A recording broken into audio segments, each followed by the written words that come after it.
В ателието на майстор Слава Балджиева ще се възхитите от красивите пана, уникалните кукли, сувенири с народни мотиви, черги и какво ли още не е изработени чрез занаята художественото качество. Слава Балджиева упражнява занаята от 32 години. Работи на вертикален и хоризонтален стан.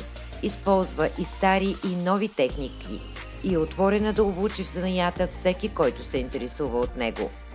Както казва майсторката, качеството й дава много свобода. Използва много багри, цветове, създава красиви композиции.